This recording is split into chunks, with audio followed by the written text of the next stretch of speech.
বিরোধী যে ছাত্র আন্দোলন হয়েছিল, যার কারণে আজকে আমাদের এই দেশকে আমরা স্বাধীনতা পেয়েছি, সেই ছাত্র আন্দোলনের আরেকজন নায়ক ছিল এই আজিবুর রহমান সাহেব।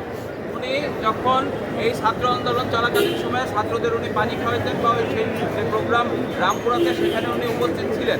এই উপস্থিত থাকার কারণেই দেখা যায় যে সেখানে বোমাবাজি হয় এবং সেই বোমাবাজি এবং গোলাগুলিতে অনেক লোক আহত নিহত হয়। তার ভিতরে আজিবুর রহমান সাহেব ওখানে ছিলেন, ছাত্র আন্দোলনের সাথে ছিলেন এবং ঢাকাতে তার কান ক্ষতিগ্রস্ত হয় এবং ক্ষতিগ্রস্ত হওয়ার কারণে তিনি দীর্ঘদিন হাসপাতালে ভর্তি ছিলেন।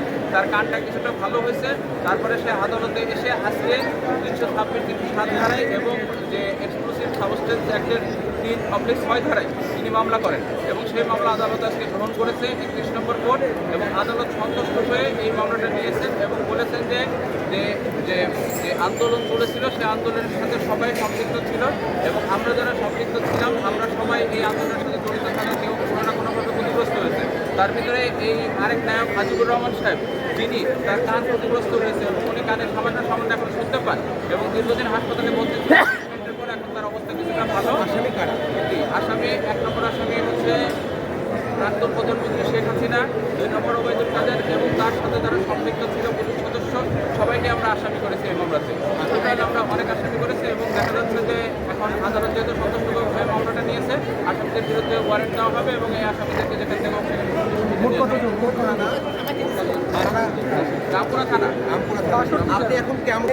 একটু নির্মল, আপনি এখন কেমন আছেন? এখন একটু সুস্থ আছি, তবে আমার ডান কানটা জোরে বললেন। হ্যাঁ।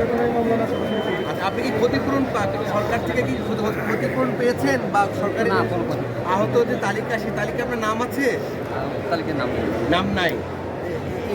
আপনি এইভাবে আঘাতপ্রাপ্ত হলেন, মামলা করলেন আজকে, তা আপনার নাম? গেছিলাম থানা, তো তখন ইয়ে ছিল না, থানা চালু ছিল না। থানা চালু ছিল না, তখন থানা বন্ধ। এখন সরকারের কাছে আপনি একটা দাবি করেন, আপনার চিকিৎসার দাবি। হ্যাঁ, দাবি। হ্যাঁ, এটা সুন্দর করে সবাইকে বলেন গভর্নমেন্টের কাছে। যেন সুষ্ঠু ন্যায় বিচার হয়, সুষ্ঠু বিচার। আর আপনি আর্থিক আপনি কি চাচ্ছেন কিছু ক্ষতিপূরণ চান? আর্থিক ক্ষতিপূরণ সাহায্য সহযোগিতা চাচ্ছেন সরকারের কাছে? সরকারের কাছে আমি বিচার চাচ্ছি, যেন আমার এই বিচার হয়।